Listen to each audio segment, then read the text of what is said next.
지금부터 제2주제 발표 및 토론을 시작하겠습니다. 제2주제는 북한 저작권 법령 개정 동향과 남북 저작권 교류에 따른 쟁점이고 역시 한 분의 주제 발표와 세 분의 지정 토론으로 진행되겠습니다. 제2주제 발표와 토론의 사회를 맡아주신 이규영 고등부장판사님을 소개하겠습니다. 이규영 고등부장판사님께서는 현재 서울고등법원에서 재직하고 계시고 2009년 저작권법 분야에서 법학 박사 학위를 받으신 후 북한 지적소유권 법제의 북한 헌법상 근거 등에 관한 소고 등 다수의 논문을 발표하신 지식재산권법과 통일법학을 아우르는 폭넓은 분야의 전문가이십니다. 제2주제 발표와 토론자분들은 이규영 고등부장님께서 간략히 소개해 주시겠습니다. 지금부터 이규영 고등부장님께 제2주제 발표와 토론의 진행을 부탁드리겠습니다. 예, 안녕하십니까. 지금 소개받은 이규홍입니다. 예, 반갑습니다.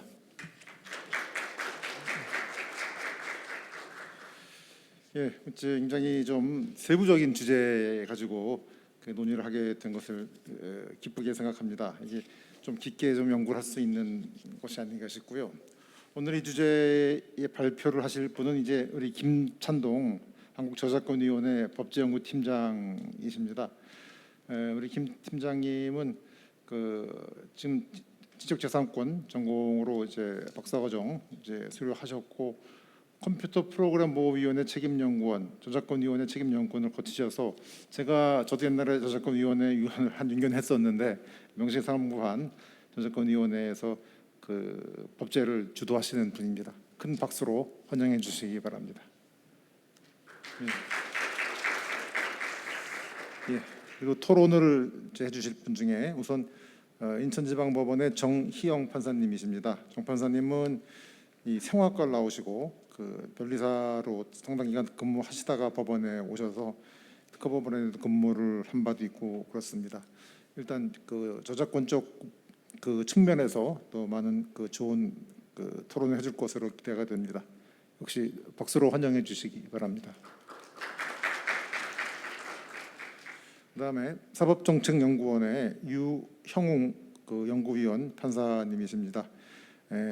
독일에서 공부를 하셨고 다방면으로 많은 연구를 하고 있는 상황이라 토론도 많이 기대가 됩니다. 박수로 환영해 주시면 감사하겠습니다. 마지막으로 우리 최은석 공군사관학교 법학 교수님이십니다. 최 교수님은 제가 글로만 몇 번 뵀던 적이 있는데 오늘 처음 만나 뵙게 돼서 더 반가웠습니다. 법학 박사로 북한법을 전공으로 하셨고 또 지적재산권법으로 법학 석사도 별도로 하셔서 아주 이 주제에 가장 적합하신 분이 아닌가 생각이 듭니다. 좋은 토론 기대합니다. 박수로 환영해 주시죠. 예, 이 발표는 대체적으로 25분, 30분 정도 발표를 해주시고 5분에서 10분 사이에 토론을 하는 것으로 정하려고 합니다. 우선 제가 사회자로서 간략하게만 좀 이 주제에 대한 뭐랄까요, 소회랄까요? 조금만 말씀을 드려보면 지금 사유재산권, 특히 생산수단을 인정하지 않는 법제에서 지식재산권을 가져간다는 게 이 자본주의의 총화라고 부르는 지식재산권을 이렇게 강조하고 헌법에다가도 집어넣고 하는데 굉장히 이상할 수 있다고 저는 생각을 했습니다. 과학기술 추구 내지는 이제 국가 발전의 원동력으로 삼는 것으로 생각이 되고 있고요. 그래서 약간의 사상누각적인 면도 저는 있다고 보긴 보는데 어찌됐건 간에 북한에서 지금도 많은 신경을 쓰고 있는 것으로 보입니다. 이 지적재산권 중에서 특허 분야는 이제 고도의 과학기술이 이제 뒷받침이 되어야 하기 때문에 북한에서 큰 발전을 못하고 있고 상표 분야는 또 그 자체의 논리로 제한적인 게 많습니다. 상표는 오히려 지금 상표 브로커들이 중국인 브로커들이 이제 북한에 있는 한국 상표를 북한에 미리 선점하는 그런 작업 때문에 시끄러운 분야가 있습니다. 이 저작권 분야야말로 권리 창출에 가장 용이하고 북한에서도 이것을 이용하여 수익 사업이랄까요? 그런 것도 할 수 있는 그런 아주 친근하고 가까운 분야라고 생각이 됩니다. 그런 차원에서 우리가 저작권을 접점으로 해서 좀 더 지난번에 우리가 해왔던 것도 있지만 좀 더 남북 간의 교류가 활성화됐으면 좋겠다라는 소회를 말씀을 드리면서 발표를 듣도록 하고요. 우선 온라인으로 참가하시는 분들 중에서는 질문 올려주시면 제가 나중에 질문해 드리도록 하겠습니다. 예, 그러면 우리 김 팀장님 발표를 부탁드립니다. 네, 안녕하십니까. 한국저작권위원회에서 근무하고 있는 김찬동이라고 합니다. 오늘 제가 발표드릴 내용은 그 북한 저작권 법령하고 그 저작권 교류에 따른 쟁점에 대해서 이렇게 발표드리도록 하겠습니다. 두 개의 주제에 대해서 발표를 드릴 예정인데, 오늘 대주제가 북한 관련 소송 법제의 현황과 전망이기 때문에 북한 저작권 법령을 좀 소개해드리고, 그리고 남북 저작권 교류에 따른 쟁점에 대해서 이렇게 소개해드리도록 하겠습니다. 국내에서 북한 관련된 법령을 찾아볼 수 있는 데가 두 군데가 있는 것 같더라고요. 하나가 통일부에서 운영하고 있는 거하고 그 국정원에서 운영하고 있는 두 군데가 있는데, 저작권법 같은 경우에는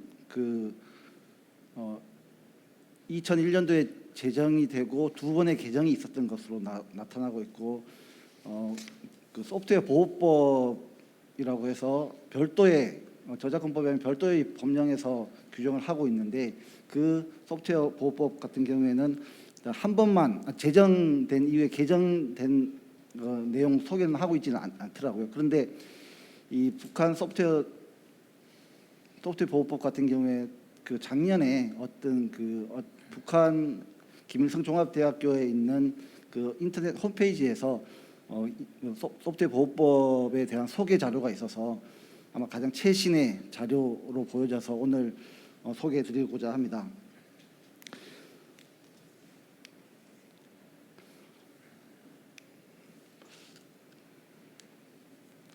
먼저 북한 저작권법에 대해서 소개해드리도록 하겠습니다. 북한 저작권법은 2001년 3월 21일 날 채택된 것으로 나옵니다.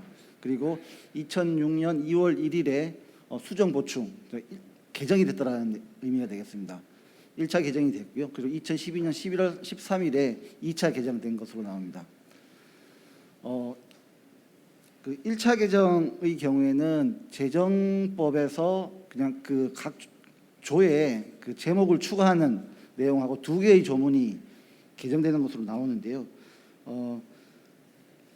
특히 중요하다, 의미가 있다라고 생각되는 게 그 12조와 관련된, 북한 저작권법 12조와 관련된 내용인데, 기존에는 법령, 결정, 지시 같은 국가 관리 문건과 시사 보도물, 통보 자료 같은 것은 저작권의 대상으로 되지 않는다라고 규정을 하고 있었는데, 1차 개정법에서 국가관리 문건과 시사 보도물, 통보 자료와 같은 것은 상업적 목적이 없는 한 저작권의 대상으로 되지 않는다라고 이렇게 수정을 했습니다. 이게 2006년도 내용인데요.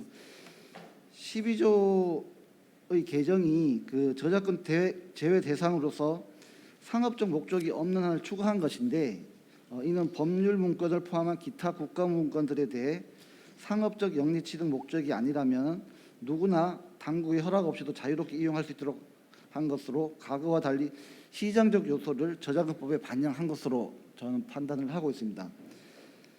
이렇게 시장적인 요소를 반영이 됐다라고 하는 이유를 살펴보면은 이 시기적으로 계속 나왔던 얘기인데, 북한 저작권 사무국하고 남측의 남북경제문화협력재단, 줄여서 경문협이라고 하는데요. 경문협과 저작권 대리중개 합의서를 2005년 12월 31일에 체결하고, 이후에 경문협이 9종의 북한 저작물에 대하여 북한 저작권자를 대신해서 남한에서 사용 계약을 체결할 수 있는 대리권을 갖게 됩니다. 그리고 2006년도부터 남한에서의 북한 저작물 사용에 대한 계약을 체결하게 되고요.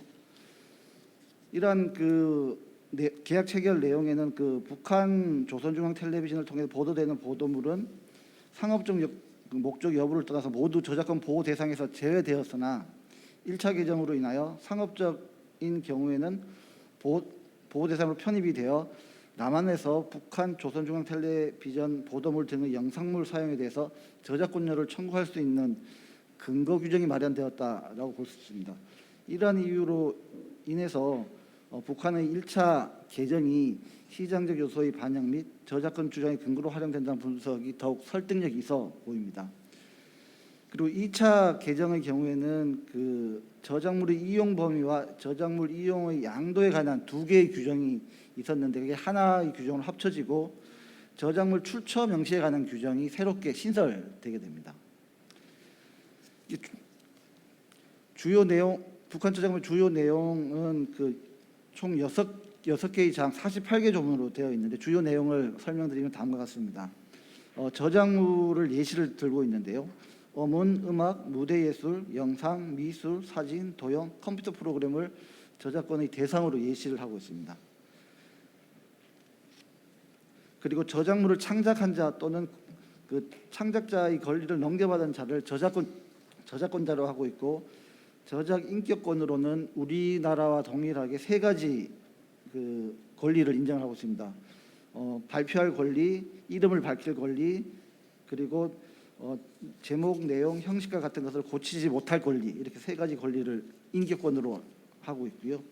제3권은 복제, 공연, 방송, 원작이나 복제물을 전시 또는 배포할 권리, 그리고 개작하여 새로운 저작물을 만들 권리, 편집할 권리를 이렇게 부여를 하고 있습니다.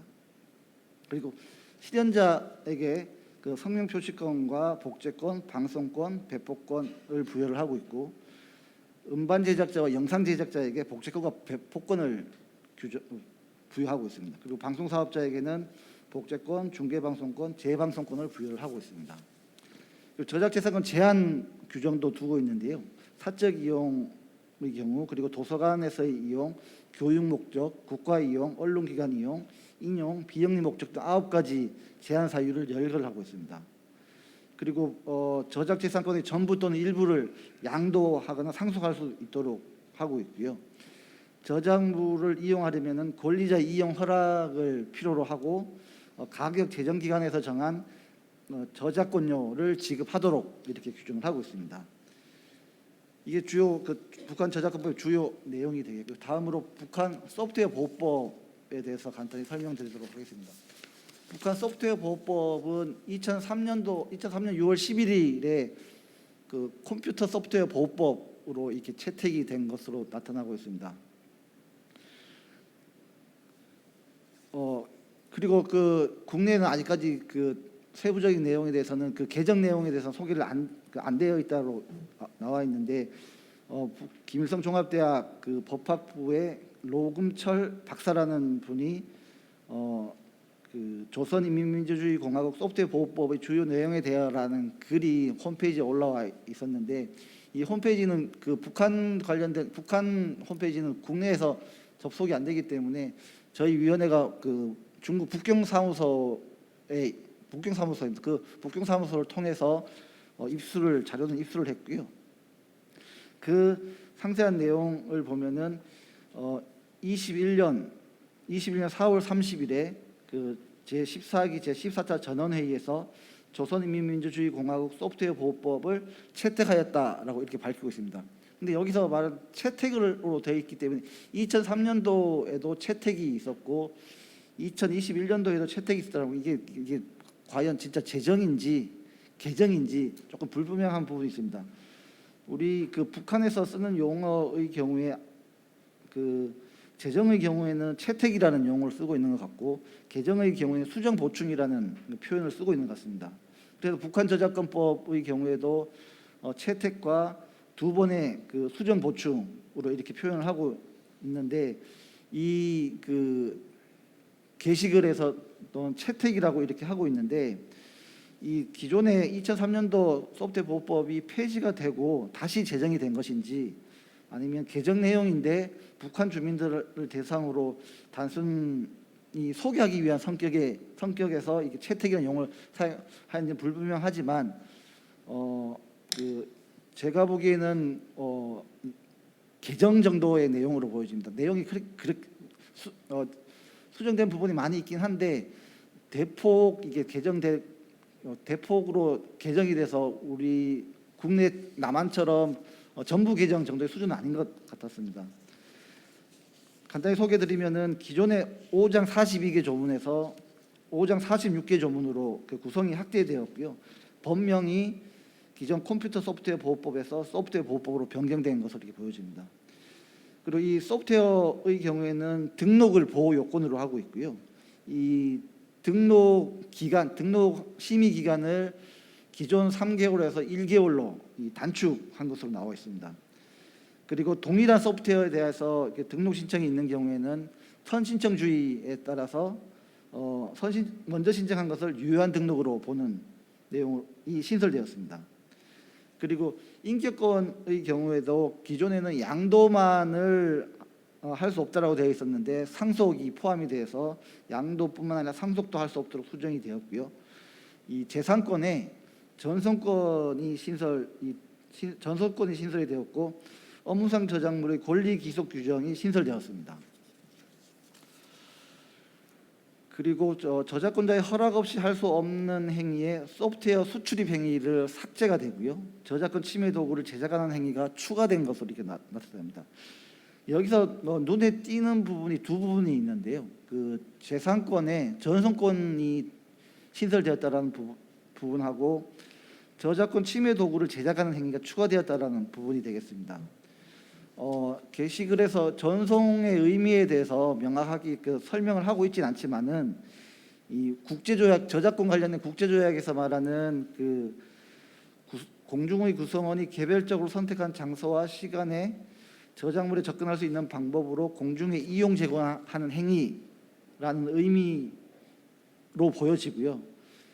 그리고 저작권 침해 도구 제작 금지 행위는 기술적 보호 조치의 예비적 무력화 행위를 금지하는 것으로 해석이 된다라면은 이 인터넷을 통한 소프트웨어 유통에 대응하는 것으로 이해할 수 있을 것입니다. 또한 전송권이 북한 저작권법에도 아마 도입되지 않았을까. 소프트웨어 보호법에 전송권이 들어왔기 때문에 저작권법에도 들어오지 않았을까라는 그런 가능성이 충분히 있을 것 같고요. 이러한 전송권이 도입이 되면은 지금 북한이 베른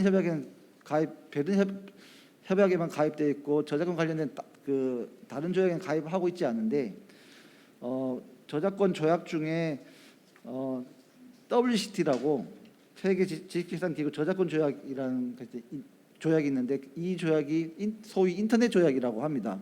이 인터넷 조약 가입을 대비한 것일 수도 있다라고 그렇게 조심스럽지만은 추측해 볼 수 있겠습니다.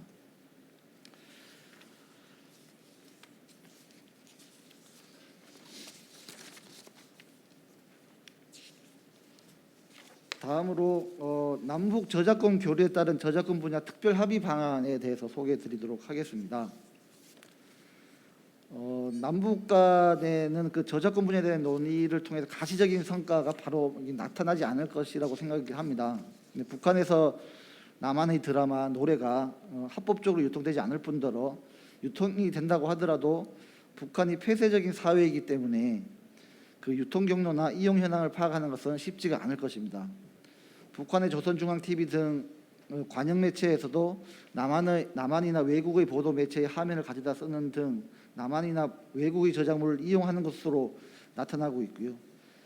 그리고 이러한 저작물이 창작하고 유통하고 이용하는 전 과정마다 다양한 저작권 문제가 발생이 되고 그에 대한 문제를 해결하기 위해서는 국내법 또는 국제조약에 따른 해결 절차를 거친 해결 방안을 모색할 수 있을 것입니다.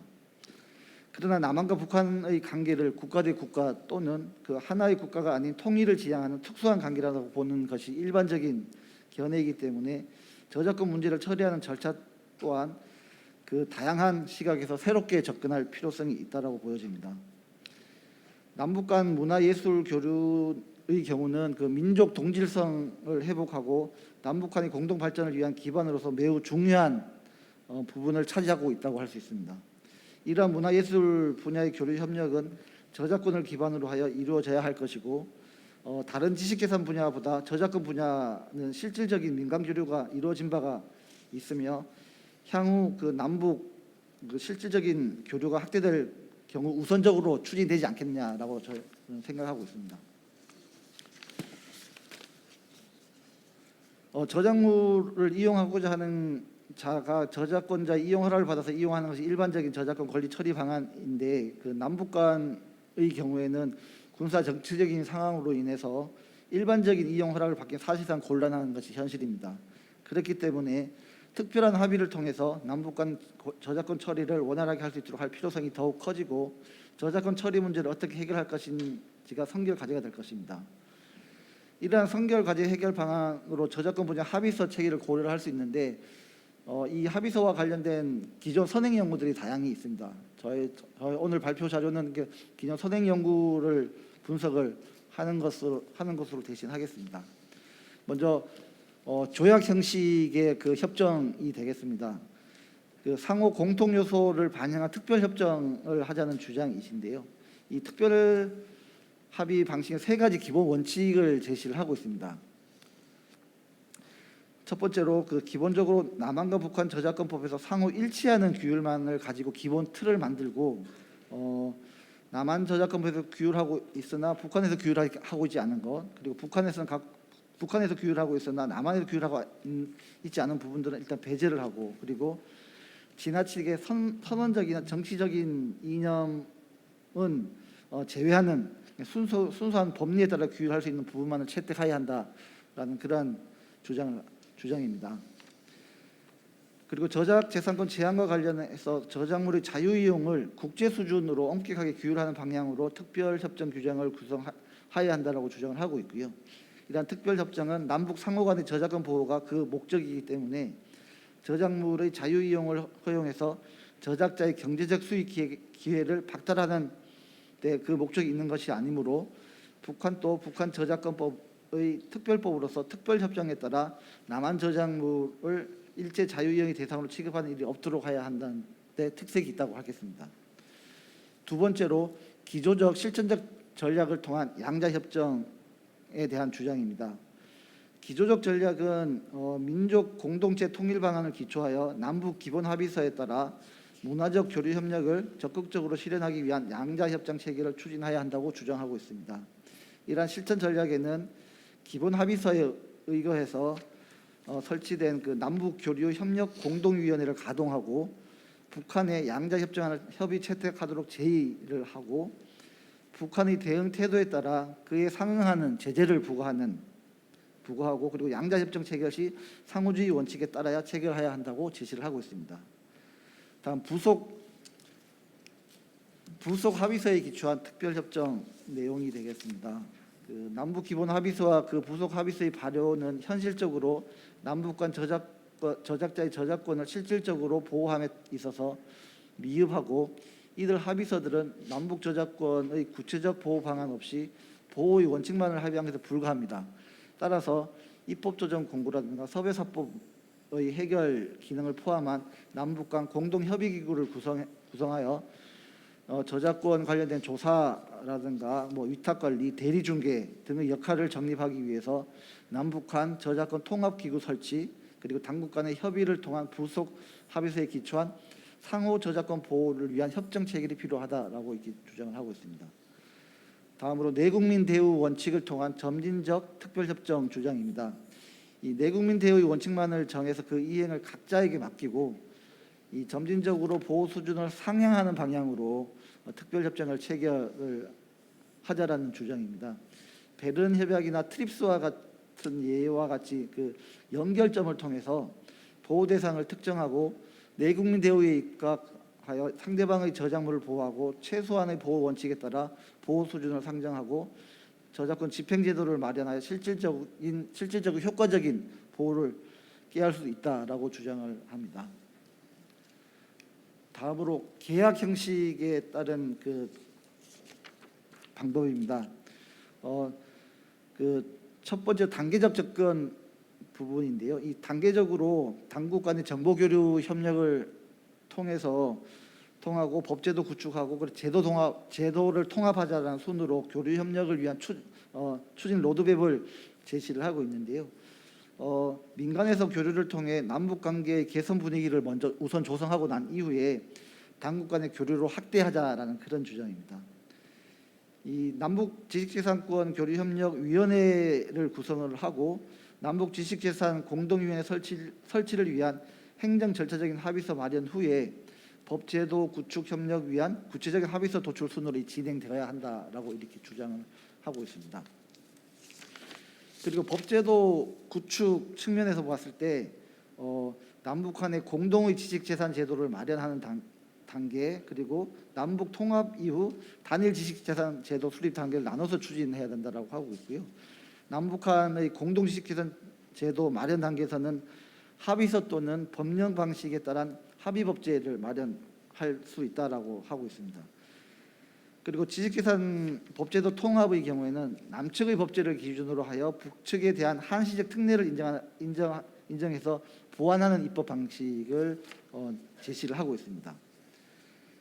다음 실효적 접근 부분입니다. 남북이 그 각각의 저작권법을 갖고 있고 그에 우선하여 효력을 갖는 특별협정 형식의 합의서를 체결하거나 포괄적인 남북문화 합의서가 체결된 경우에는 이에 근거하여 후속 내지 하위 합의서의 하나로 저작권 합의서를 체결하는 방안과 포괄적 합의서 체결이 없는 경우에는 남북 기본 합의서와 그 부속 합의서에 근거해서 저작권 합의서를 체결하는 방안을 제시를 하고 있습니다.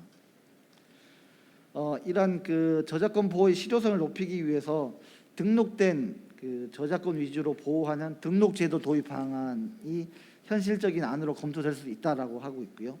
분쟁 해결에 관한 사항이나 그 공동기구 설치, 운영에 관한 사항, 시행 규정에 관한 사항 등에 대한 고려도 필요하다라고 밝히고 있습니다.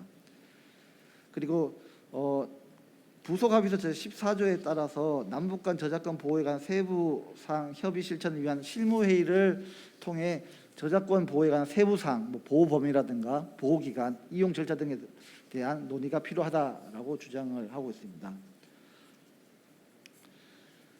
제가 소개드린 이 조약 형식과 계약 형식을 비교를 하면 이렇게 네 가지 정도로 이렇게 비교가 가능할 것 같고요. 네 가지는 슬라이드에 참조해 주시기 바랍니다.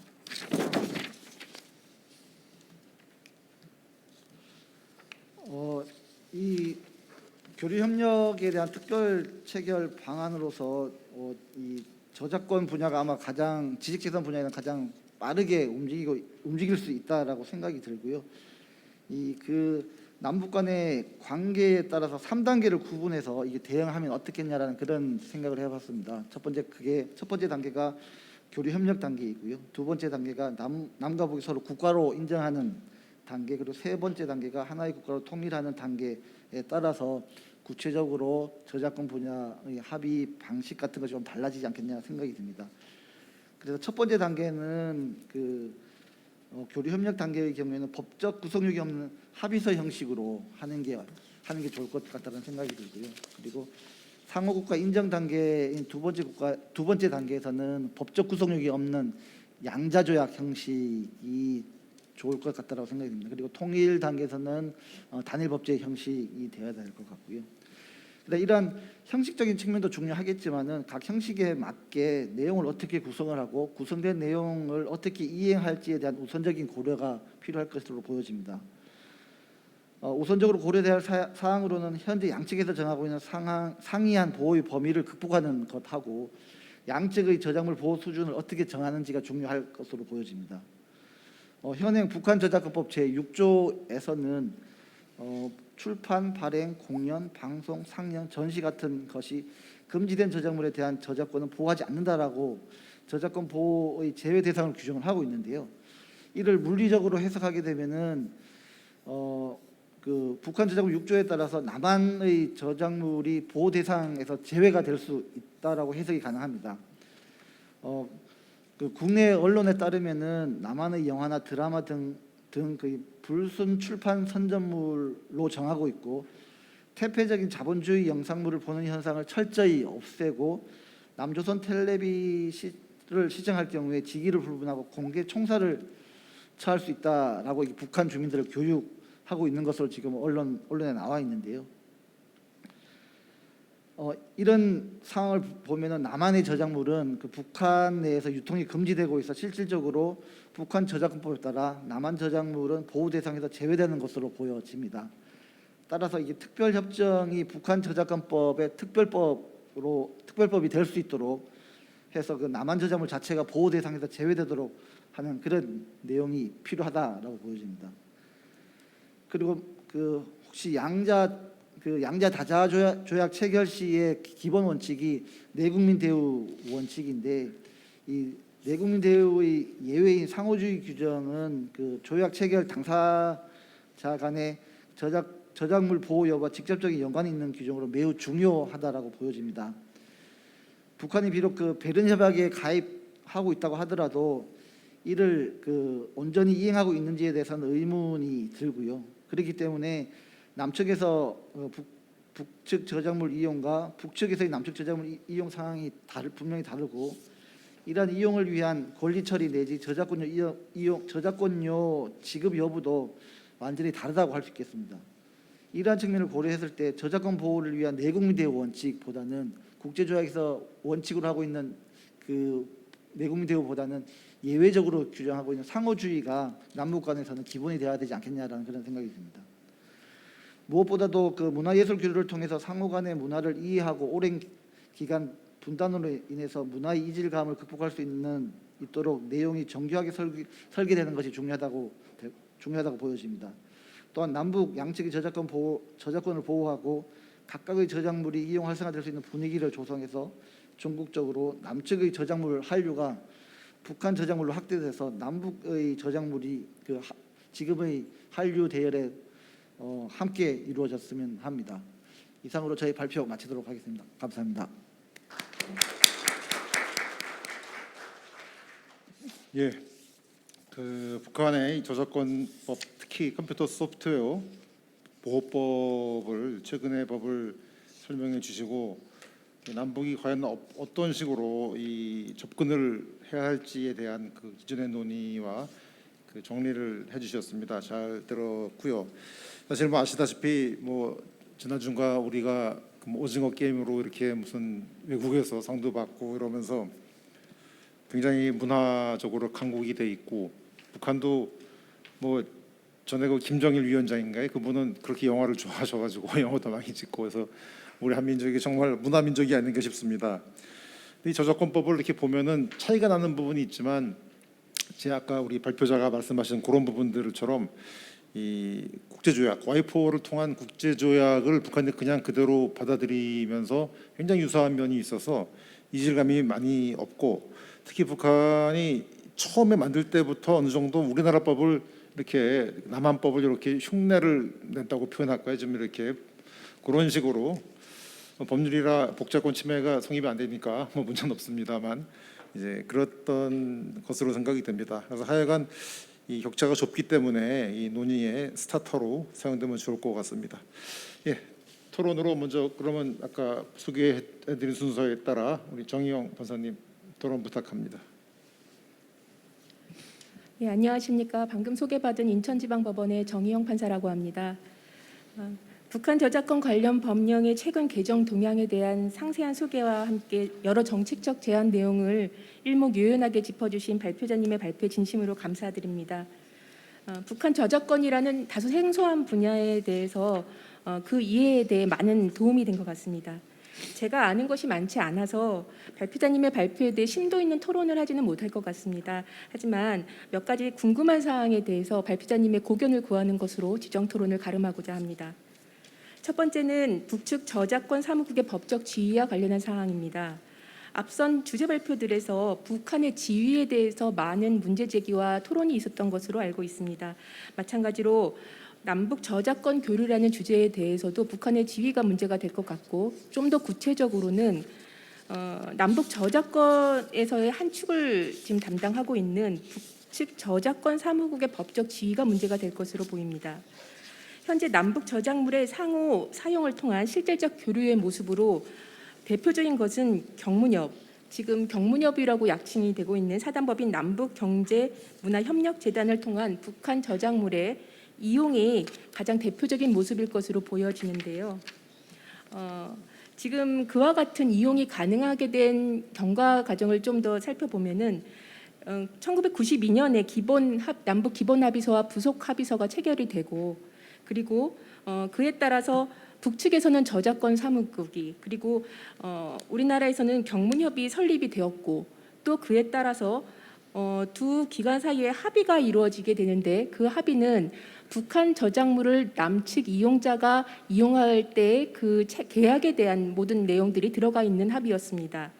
그래서 그러한 합의에 따라서 경문협이 북한 저작물에 대해서 이용하고자 하는 방송국 등으로부터 남측 이용자들로부터 사용료를 이제 받았고요. 그것을 받아서 북측에 지급을 했었는데 2008년에 금강산 관광객 피살 사건이 있게 돼서 대북 제재가 이루어졌고 그 이후에는 경문협이 주식회사 남북 저작권 센터라는 그런 포괄적으로 위임을 한 모든 권한을 위임을 해서 그 센터를 통해서 저작 대금이 징수가 되고 그 징수 저작권 센터는 다시 그 돈을 우리 법원에 공탁하게 된 그런 경과 과정이 있었습니다. 여기서 이제 중요한 것은 그렇게 우리 법원에 공탁된 돈이 있었다는 것이겠죠.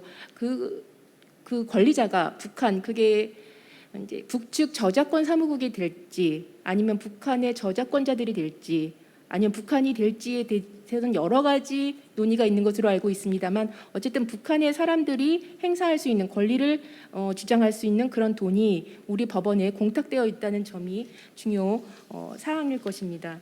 그래서 앞선 주재 발표에서도 여러 번 나왔던 바와 같이 추심금 청구의 소가 계속적으로 제기가 되었던 것이고요. 올해 1월과 8월에 각 청구 기각 판결이 나왔던 것입니다.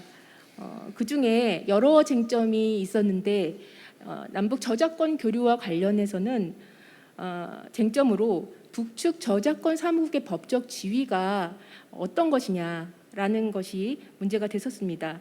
그래서 두 재판부 모두 북측 저작권 사무국을 저작권 대리 중개업자라고 판단을 해서 이 같은 근거를 피압 유죄권이 불존재함에 대한 그런 이유로 설시를 하였습니다.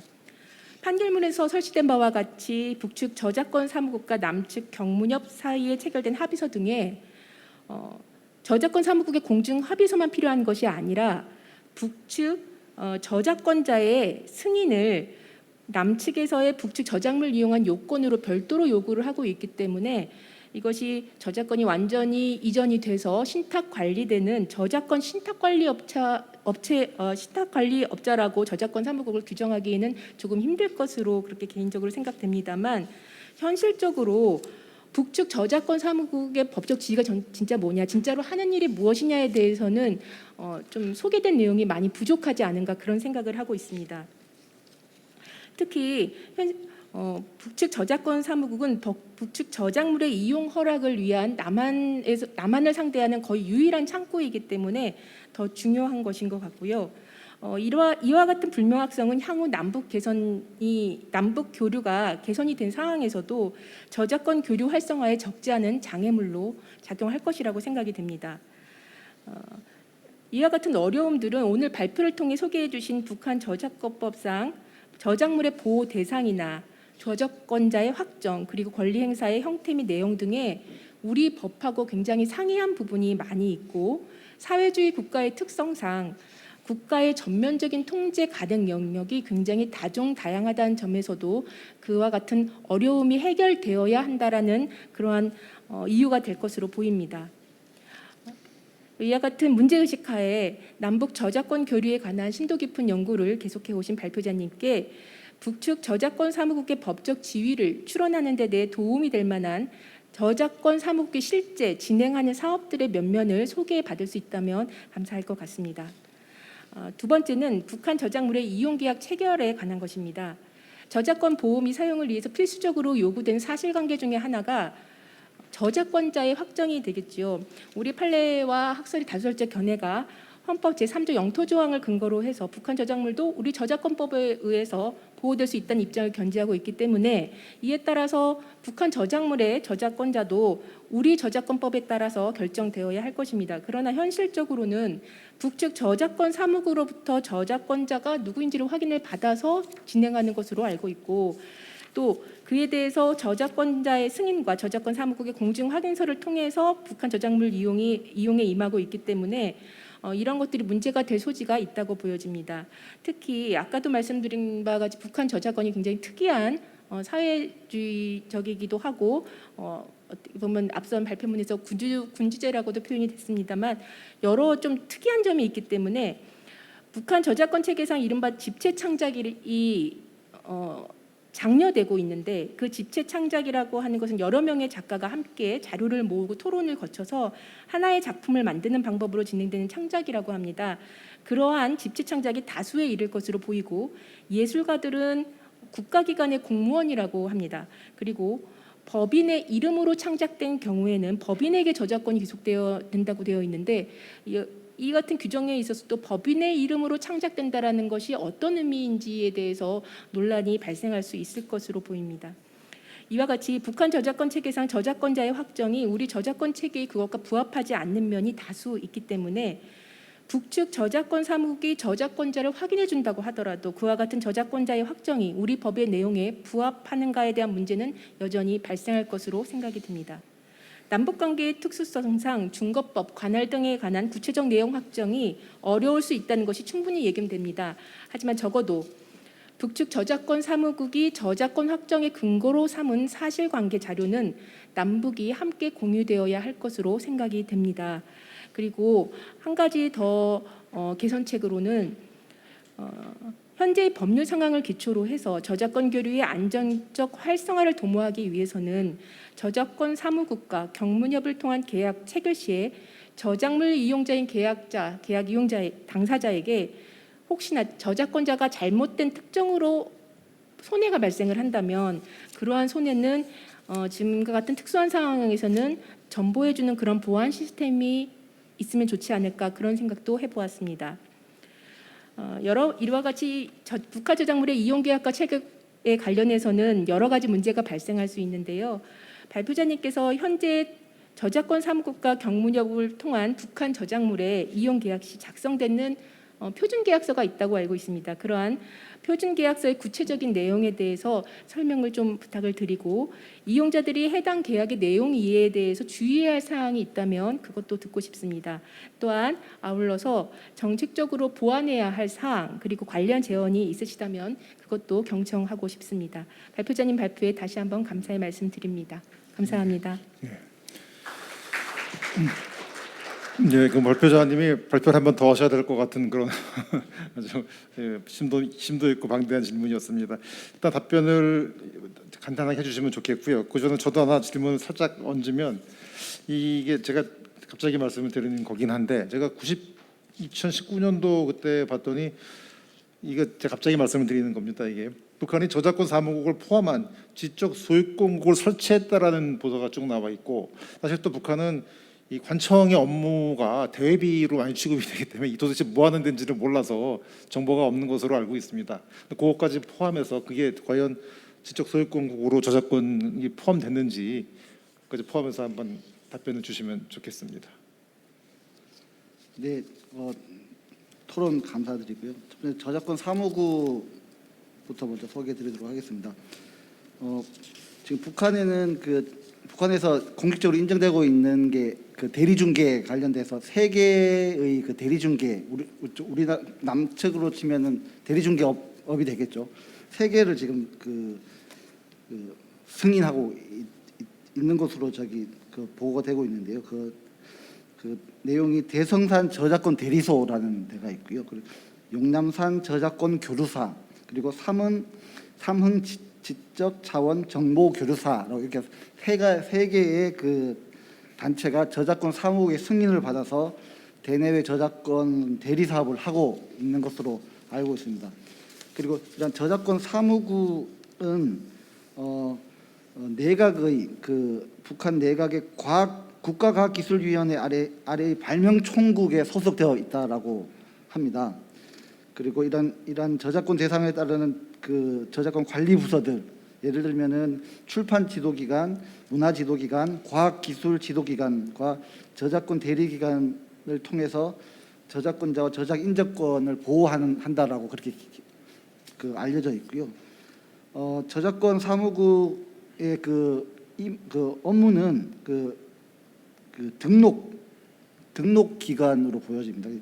첫 번째가 이러한 그 저작의 등록 신청을 심의하고 저작권 등록 증서를 발급하는 업무를 하고 있다고 합니다. 그리고 두 번째로 이 관련된 저작권 관리 부서들하고 그 지적 소유권 대리소 등을 통해서 제기되는 저작권 분쟁을 파악을 하고 재판 기관들과 연계해서 저작권자들의 권리를 보호하는 사업을 하고 있다고 합니다. 그리고 저작자가 사망한 다음 상속자가 없는 저작물이나 보호기간이 지난 저작물이나 저작권자를 알 수 없는 저작물에 대한 저작권을 직접 행사하는 것으로 알고 있습니다. 그리고 그 분쟁 조정 기능도 있는 것으로 알고 있는데요. 이 그 대리기관들이 북한의 기업체나 북한의 인민과 그 다른 나라의 그 법인과 개인들의 위임을 받아서 저작권 관련 업무를 대리하는 과정에서 제기되는 분쟁 문제를 조정한다라고 되어 있습니다. 그리고 뭐 북한 저작권법에 나와 있는 저작권 대상 지정이라든가 저작권의 그 해외 양도시 승인하는 기능, 그리고 저작자 불명시 이용 승인하는 그러한 기능들도 저작권 사무국에서 한다라고 하고 있고요. 그리고 지적소유권국의 경우에는 2019년도 1월에 국가과학기술위원회에 의해서 설립되었다고 저희는 파악을 하고 있고요.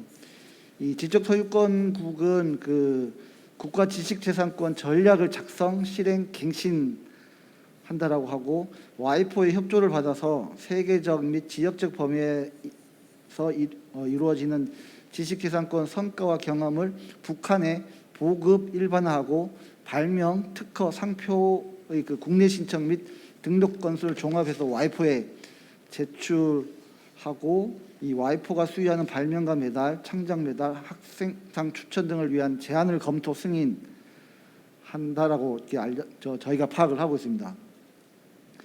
그리고 와이포에서 제기하는 그 실무 사업을 담당하는 북한의 지식재산 부분 전반을 대표하는 국가행정지도관리기관이라고 하고 있고요. 지적소유권국은 국가지식재산 전략을 작성 실행하는 과정에서 저작권 사업과 관련해 제기된 문제들에 대해서 저작권 사무국과 연락해서 이렇게 처리를 하고 있다라고 해서 아마 그 업무 영역은 조금씩 저작권 사무국하고 지적소유권국하고 업무 영역은 조금 다른데 아마 지적소유권국은 우리로 치면 산업재산권 쪽이 조금 더 많이 하는 것 같고요. 그리고 저작권 사무국은 저작권 대리기관들을 관리하고 그 등록하고 분쟁 조정하고 우리로 지금 법정 허락 승인하는 그런 역할들을 하고 있는 것으로 알고 있습니다. 이 정도면 답변이 되는지 모르겠습니다. 예, 그러시죠. 뭐 이제 그렇게 일단은 답변을 주시고요. 그럼 바로 이어서 우리 유형웅 연구위원님께서 질문 한 5분 정도 해주시면 좋겠습니다. 예, 소개받은 사법정책연구원의 유형웅 판사라고 합니다. 먼저 저희 김찬동 팀장님의 굉장히 좋은 발표 잘 들었고요. 아주 생소한 주제인 북한의 어떤 저작권 법제 그리고 컴퓨터 소프트웨어 관련 법제에 대해서 충실하게 소개해 주셔서 일단 대단히 감사드립니다. 뭐 제가 이 주제에 대해서 뭐 거의 문외한이기 때문에 뭐 심도 있는 토론을 이렇게 드리기는 어렵고요. 그냥 제 나름대로 조금 찾아본 것들에 대해서 질문을 드리는 것으로 좀 가름해야 되지 않을까 싶습니다. 그 토론문 순서하고 다르게 좀 간단한 질문부터 차례차례 드리면 어떨까 싶습니다. 이제 먼저 3번인데요. 이 소프트웨어 보호법을 보면은 이제 그 발표문 본문에도 소개되어 있습니다만은 소프트웨어를 개발 또는 등록한 자가 뭐 인격적 재산적 권리를 가진다라고 되어 있습니다. 그래서 뭐 개발을 하면 권리자가 되는 것으로 보이는데 한편으로 보면은 이게 등록을 요건으로 하는 것처럼 보이고 또 이제 등록 절차를 보면 굉장히 특허법하고 유사하게 좀 규정이 되어 있습니다. 이번에 뭐 개정하면서 들어간 뭐 선출원주의라고 해야 될까요? 뭐 그런 측면도 있고요. 그 다음에 뭐 기존에 유사한 것이 있는지 그리고 등록하고 나서 뭐 이의 신청할 기간이 있는지 뭐 이런 부분들이 있어서 그래서 제 의문은 이제 등록을 하지 않은 소프트웨어는 어떻게 되는 것인가라는 것입니다. 등록을 하지 않아도 어떤 권리가 있는 것인지 아니면은 우리나라의 특허권처럼 등록을 하지 않으면 아예 법적인 보호에서 제외되는 것인지 그 부분이 이제 첫째 궁금합니다. 그 다음에 질문 2항으로서 이건 뭐 사소한 내용입니다만은 이제 제가 이 발표문을 이제 읽고 나서 북한 저작권법을 이 한국저작권위원회 사이트에서 찾아봤었는데요. 그 8조를 보니까는 저작권 대상을 바로 정하는 것은 저작권 보호의 선결 조건이다. 해당 기관은 과학성, 객관성, 현실성의 원칙에서 저작권 대상을 정하여야 된다라는 좀 묘한 내용의 조항이 있어서 이게 저희가 생각하는 그 저작권 저작권 대상이지 그 창작성이 있는지 그거를 그냥 원칙으로 정한 것인지 아니면 어떤 행정적인 필요에 따라서 저작권 보호에 포함되는지 여부를 달리 정할 수 있다는 것인지 이제 그게 조금 궁금했습니다. 만약에 저희가 어떤 북한과 어떤 양자 조약이나 뭐 이런 걸 체결할 때 이런 조항이 있으면은 이건 뭔가 좀 걸리적거릴 것 같다라는 생각이 들고요. 그 다음에 이제 제가 북한에 저작권법이 있다는 것이 워낙 신기해서 그럼 다른 공산주의 국가에는 저작권법이 있었을까를 조금 찾아봤습니다. 의외로 뭐 답이 간단히 나왔습니다. 소련에서는 1925년에 이미 저작권법을 만들었다고 합니다. 뭐 지금의 어떤 우리 저작권법 체계하고는 전혀 다르게 생긴 법이긴 한데 어쨌든 법 자체는 존재했다고 하고요. 그 내용을 보면 이제 뭐 여러 가지 뭐 소개해 놓긴 했는데 제일 이제 좀 흥미로운 거는 첫째는 이제 저작권 사용 대가를 어떤 뭐 택시 요금처럼 표준 요율을 정해서 고시를 하고 나아가서 그거를 이제 징수를 해서 배분하는 아예 국가기관이 하나 있었다고 합니다. 나중에 이제 소련이 UCC에 가입을 하면서 그 국가기관이 이제 역할을 좀 더 확장을 해서 이제 외국에 대해서 라이센스를 주고 반대로 또 외국 저작물을 라이센스를 받아오는 업무까지 이제 독점적으로 대행을 했다고 합니다. 그래서 이런 제도를 보면은 약간 지금 그 팀장님께서 말씀해주신 북한 저작권법하고 좀 유사한 측면도 있고요. 뭐 가격 재정기관이라든가 이런 것도 있고. 그래서 또 이제 소련 저작권법의 흥미로운 점 하나는 이제 상속인 같은 경우는 이게 요율을 감액해서 지급을 하고 또 이제 좀 잘 팔리는 저작물 같은 경우는 아예 국유화를 해서 그냥 국가가 수익을 가져가도록 했다고 합니다. 그래서 기본적으로 저는 이걸 보면서 이 사회주의 국가의 저작권법이라는 것은 이제 우리처럼 어떤 창작자의 권리를 보장한다기보다는 어떤 그 부가 창출되는 재산으로서 저작권을 이제 국가가 관리하고 통제하는 데 주목적이 있는 게 아닌가 그 생각이 들고 그 연장선에서 이제 마지막 질문을 드리자면은 이제 지금 어차피 문제가 되는 거는 북한 저작물을 우리나라에서 이용했을 때 어떤 일이 벌어지냐 뭐 그거일 겁니다. 왜냐하면은 그 반대의 경우는 어차피 우리나라의 사법권이 미칠 여지가 없으니까요. 근데 이걸 가지고 이제 우리나라 저작권법이 적용될 거냐 북한 저작권법이 적용될 거냐 설왕설래가 있긴 한데 저는 뭐 영토 조항으로 가든 뭐 베른 협약을 유추하든 어쨌든 북한 저작권법이 아니라 우리 법에 따라서 모든 게 결정이 돼야 될 거라고 보고 있습니다. 근데 이제 그런 경우에 현실적인 문제는 그러면은 사실 북한 같은 경우는 이제 개별 저작권자가 뭐 저작권 사무국이 됐든 대리 뭐 사무기관이 되었든 그 어떤 국가의 영향하에 있는 기관을 통하지 않고 사실상 저작권 행사할 수 없을 것 같거든요. 그리고 그 기관들이 우리나라에서 징수해간 저작권료를 실제로 북한 사람들에게 배분하느냐 그거는 또 알 수 없는 부분일 것 같습니다. 그런 상황에서 이제 저희가 어떤 뭐 그 우리 저작권법의 해석을 그냥 기계적으로 적용해서 저작권료를 지급한다는 게 의미가 있는 것인가 그 의문이 들고 그런데 또 한편으로 생각해 보면은 여기에서 상호주의를 관철하기가 좀 애매한 부분이 있습니다. 일단 베른 협약에 따르면 내국민 대우 원칙이 있으니까 좀 어려울 것 같고요. 영토 조항에 따른다고 하면은 어쨌든 그러면 저작권 사무국을 무시할 수 있다고 하더라도 그 대한민국 국민의 저작물을 대한민국 국민이 이용하는 거기 때문에 결국은 또 저작권료를 줘야 되는 상황일 것 같습니다.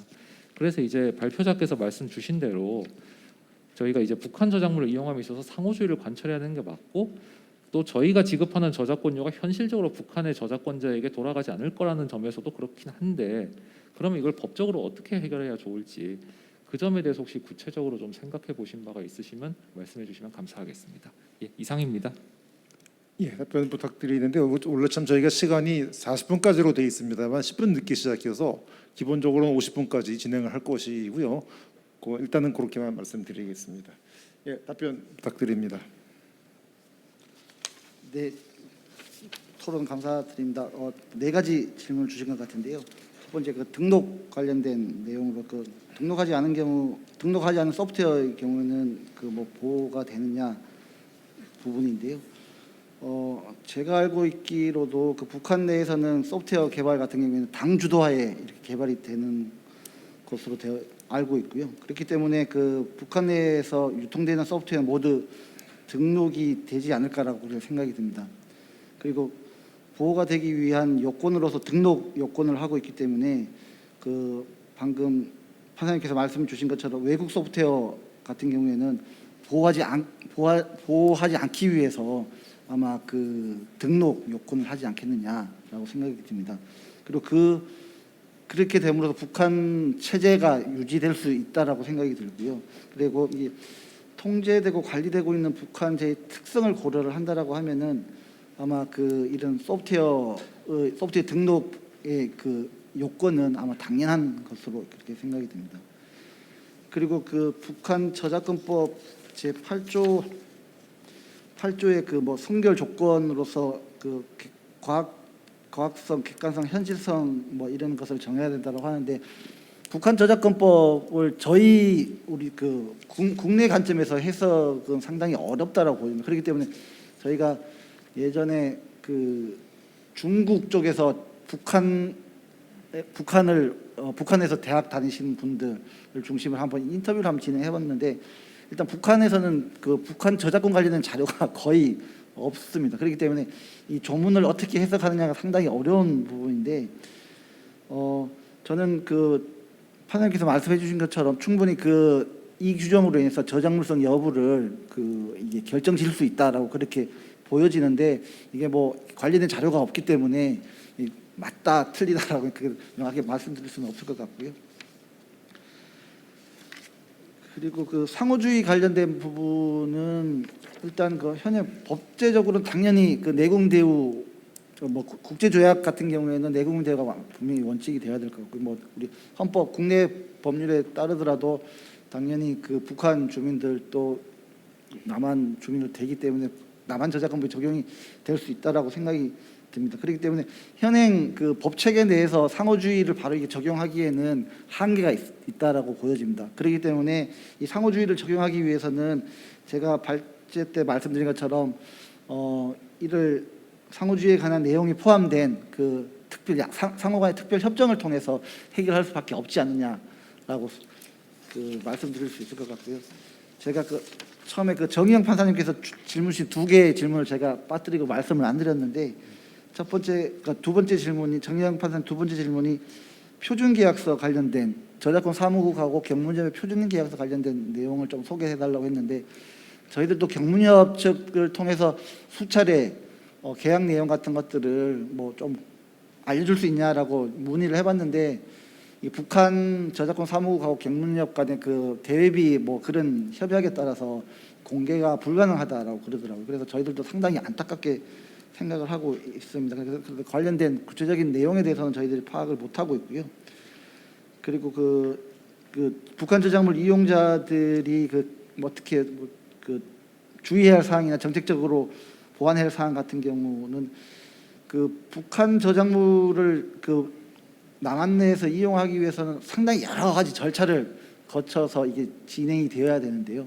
그래서 저희가 2년 전인가는 북한 저작물 뭐 표준 가이드 같은 것들을 만들려고 노력을 해봤는데 이게 실패를 했습니다. 그 이유가 뭐냐면은 지금 국내 문체부가 저작권 관련된 내용을 관장은 하고 있지만은 실질적으로 저작물 이용의 전 단계는 뭐 통일부라든가 아니면 국정원 쪽에서 많이 컨트롤을 하는 것 같더라고요. 근데 그리고 예전에 부천국제영화제에서 북한 영화를 튼 경우가 있었습니다. 근데 그때 관계자 인터뷰했을 때 부천국제영화제 때 북한 영화 트는 절차가 너무 복잡해서 포기를 할까라는 그런 생각을 여러 번 했다라고 합니다. 근데 그 이유가 뭐냐면은 이 사전에 뭐 통일부라든가 국정원들의 여러 가지 절차들을 거쳐야 되는데 서로 이게 정확하게 가이드를 안 주고 있다라고 하더라고요. 그렇기 때문에 이 북한 저작물 이용을 할 때 뭐 남한에서 어느 한 부처가 컨트롤 타워를 해야 되는지 그런 것이 좀 정해지면은 좀 쉽게 이용할 수 있지 않을까라는 그런 생각을 해봤습니다. 이 정도로 답변 드립니다. 예, 이 정도 하시죠. 예, 그러면 마지막으로 오래 기다리셨습니다. 우리 최 교수님께 토론 부탁드립니다. 네, 방금 소개받은 공군사관학교 최현석입니다. 먼저 김참동 팀장님의 좋은 발제 내용 잘 들었습니다. 오늘 주제가 북한 저작권 법령 개정에 대한 동향 그리고 남북한 저작권 교류에 따른 여러 가지 쟁점들을 말씀을 해주셨습니다. 뭐 아시다시피 최근 남북 교류가 오랫동안 지금 침체기를 맞고 있는 상황입니다. 따라서 그 동안에 남북 교류가 활성화되려고 하다가 사실은 좀 이렇게 뭐 스톱되어 있는 뭐 그런 상태가 아닌가 이렇게 봅니다. 그런 측면에서 앞서 논의됐던 뭐 남북한 저작권 관련된 합의서 또한 우리가 합의서를 갖고 있다 하더라도 결국엔 실행하지 못하고 있는 그런 상황인 것 같습니다. 먼저 그 저작권 관련 법령 개정에 대해서 아까 2001년에 채택됐다가 2006년 개정된 그런 어떤 좀 포인트가 됐던 부분을 발제자께서 잘 언급을 해 주셨습니다. 이게 이제 그 저작권법 2006년 12조의 내용이었는데요. 저도 이걸 상당히 관심 있게 봤던 것 중에 하나였고, 뭐 잠깐 다시 한번 읽어보겠습니다. 법령, 결정, 지시 같은 국가 관리 문건과 등등 그래서 저작권 대상으로 되지 않는다. 이렇게 됐던 것을 이게 2001년 원래 당시 채택할 때는 이렇게 됐었는데 2006년엔 법령, 결정, 지시를 묶어서 국가 관리 문건과 시사 보도물 등에서 상업적 목적이 없는 한 저작권 대상으로 되지 않는다. 이렇게 했습니다. 그래서 이 말씀을 제가 좀 저도 강조드리고자 하는 것은 여기서 이제 상업적 목적이라고 하는 그런 부분에서 이제 국가 관리 문건 즉 법령이라든가 뭐 북한의 이제 법령이죠. 결정, 지시 이런 경우는 다 이제 입법 형식의 하나인데 이것을 북한이 이제 국가 관리 문건이라고 이렇게 이제 포괄해서 정했습니다. 따라서 북한 법령을 제작 발간해서 시판할 경우에 이제 저작권 대상이 된다라고 하는 부분을 보여준 것이다. 저는 이제 그렇게 해석을 했고 그 동안에 관련된 논문도 그런 형태로 제 의견을 피력한 바가 있습니다. 따라서 저는 이것을 소위 말하는 이제 네거티브 법 조항 규제가 아닌가 저는 그렇게 판단을 했고요. 그래서 다시 말해서 이제 북한 저작권법이나 정책에서 뭔가 규제하거나 이렇게 하지 말라고 해야 될 그런 부분들을 사실상 그것만 빼고 모든 것을 허용하는 뭐 그런 형태의 방식이 아닌가. 그래서 한편으로는 좀 더 오픈시키려고 하는 그런 측면이 아닌가 저는 그렇게 봤습니다. 이와 관련해서 사실 아까 2001년에 법 개정을 저작권법을 처음 했다고 했는데 그러면 그 동안에는 어떻게 법 개정이 제정이 되기 전에는 어떻게 했느냐? 북한의 헌법하고 그리고 이제 형법에서 저작권 보호를 해 왔습니다. 그러다가 우리가 이제 98년에 남북 교류하면서 2000년 6.15 공동선언을 했죠. 그래서 공동선언문에서도 우리 남북 문화 교류 해야 된다라는 이런 내용을 담았습니다. 그러면서 이제 북이 2001년에 별도로 헌법이라든가 형법에서 저작권 보호 관련된 조항을 따로 묶어서 이제 2001년에 법을 채택하게 되죠. 그리고 2003년 10월인가 저희가 여기 남측 그 법학자죠. 이제 북한 연구를 하는 법학자입니다.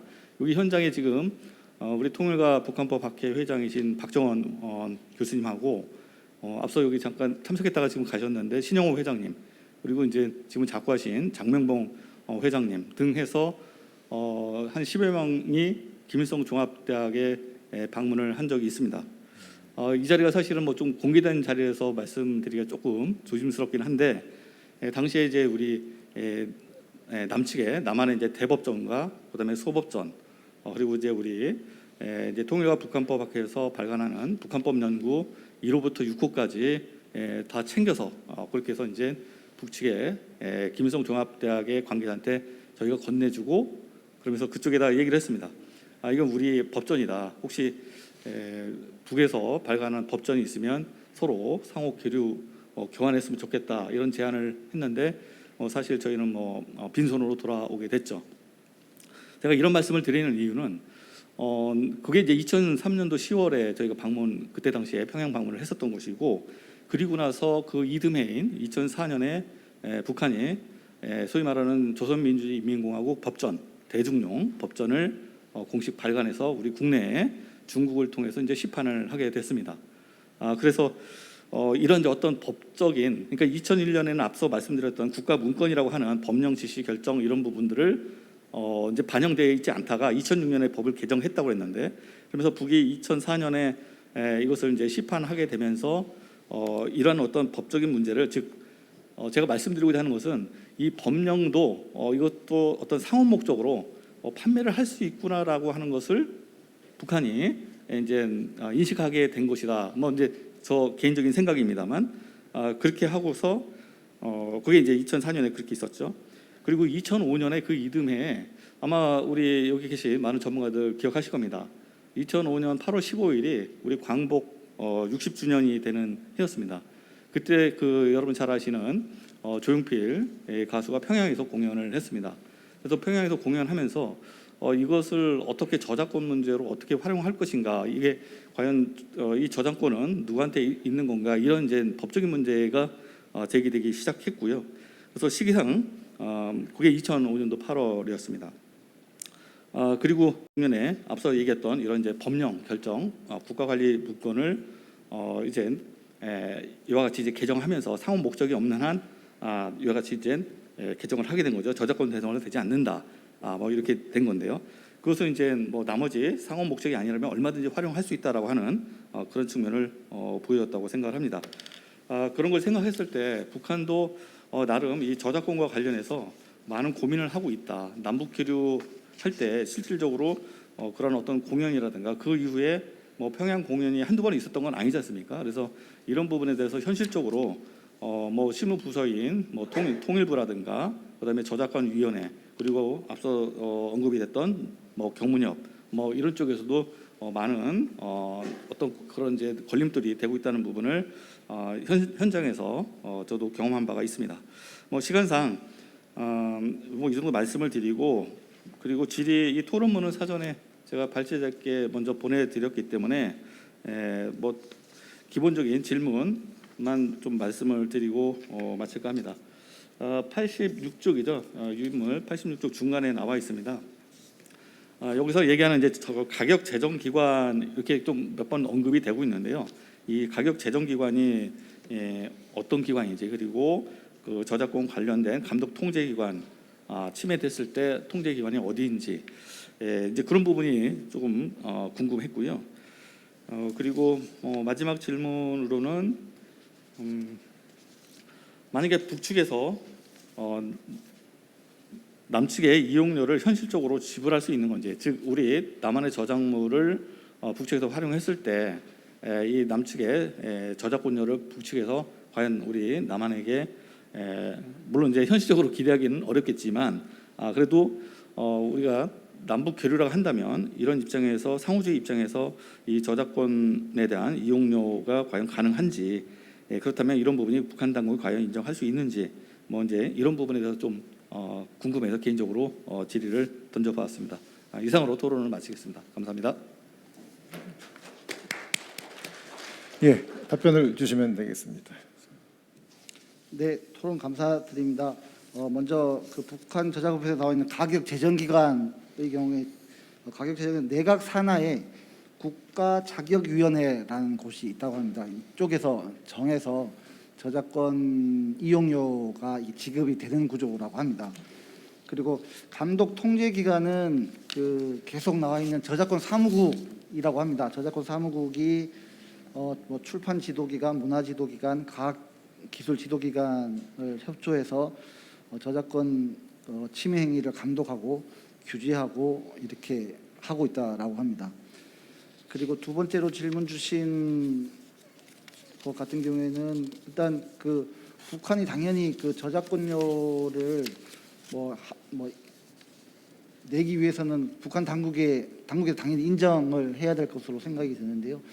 북한도 지금 그 베른 협약에 가입을 하고 있기 때문에 무조건적으로 그 저작권료와 관련해서 무시는 못하지 않느냐. 그리고 어쨌든 국제 질서에 그 일부 편입을 하고 있고, 그렇기 때문에 이 저작물 이용에 따른 이용료를 전적으로 무시는 못하지 않겠냐라는 생각이 듭니다. 그리고 이 남북 간의 교류가 실질적으로 이루어졌을 때 과연 그 북측에서 남측 저작물 이용에 따른 저작권료 정산이 가능하겠냐라는 부분 당연히 쉽지는 않을 것 같긴 합니다. 그 이유가 뭐 사회적, 문화적, 정치적인 이유 등등으로 인해서 쉽지는 않을 것 같은데 일단 그 문화 측면에서 봤을 때 70년 이상의 지금 그 괴리가 있기 때문에 북한 주민 대상으로 우리 문화를 조금 빨리 이게 쉽게 이해할 수 있도록 하는 방법 중에 하나가 우리의 각종 뭐 콘텐츠들, 음악이나 드라마나 영화 같은 것들을 많이 보여주게 하는 방법이 있지 않겠냐는 그런 생각이 드는데, 그러기 위해서는 그 북한과의 좀 특수한 관계로 인해서 남한 내에 있는 우리 남한의 그 저작권자들도 조금 양해를 해줘야 되지 않겠느냐. 북한에서 이용에 한정해서 양해를 좀 해줘야 될 것으로 생각이 들고, 그 양해라는 거는 뭐 우리 남한의 저작권자 무조건적인 양해가 아니라 아마 남북 교류가 이루어지게 되면은 뭐 남북 기금, 남북 저작권 기금 같은 것들이 분명히 발생이 될 텐데, 그 기금에서 일정 부분 우리 남측의 저작권자들에게 보전을 해주고, 그 보전 100% 보전은 안 되겠지만 일부 보전을 해주고, 그 보전에 따라서 저작권자들이 조금 북한에서 이용하는 데 있어 갖고 저작권 주장을 조금 덜하게끔 하는 그런 방안이 채택이 되면 어떨까라고 그렇게 생각을 해봤습니다. 이상입니다. 예, 감사합니다. 일단 지정 토론은 다 마무리가 됐고요. 지금 온라인상에서는 뭐 들어온 게 없는 것 같습니다. 그리고 혹시 플로어에서 토론이나 의견이나 주시면은 특별하게 없으신 것 같고 시간도 많이 됐고요. 마무리를 좀 할까 합니다. 이 소프트웨어 보호법은 사실은 우리나라도 컴퓨터 프로그램 보호법이 옛날에 저작권법과 분리돼서 있었던 적이 꽤 있었습니다. 시기적으로 다 아시겠습니다만, 근데 물론 국면이 다른 것 같긴 합니다. 나중에 이제 우리 김찬동 팀장님하고 얘기 좀 해보고 싶은데, 북한에서는 이 소프트웨어 보호법을 두면서 등록을 시키니까 그러한 보호 방법과 저작권법에 의한 컴퓨터 프로그램 보호를 두 개를 두텁게 한다는 그런 주장도 있고 뭐 그런 것 같습니다. 그래서 더 연구가 돼야 되는데, 아시는 바처럼 이렇게 법률을 대외 비로 만드는 나라가 70년 동안이나 이렇게 큰 균열 없이 멀쩡히 있다는 것 자체가 좀 놀라운 연구 대상이 아닌가라고 개인적으로 생각을 해봤습니다. 이렇게 오늘 좋은 기회에 와서 좀 많은 공부를 할 수 있게 돼서 깊이 감사를 드리고요. 사법정책연구원 홍기태 원장님과 그 밑에서 같이 도와주신 분들께 다시 한번 감사를 드리면서 마치도록 하겠습니다. 대단히 감사합니다.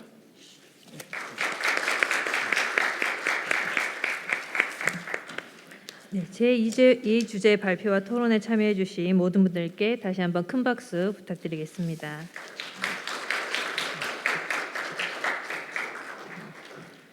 네, 이상으로 오늘 공동학술대회 모두 마치도록 하겠습니다. 오늘 학술대회에서 논의된 소중한 의견은 우리 법원의 실무와 통일법학 연구에 매우 큰 도움이 될 것으로 생각됩니다. 긴 시간 함께 하시며 자리를 빛내주신 여러분께 깊은 감사 말씀드립니다. 감사합니다.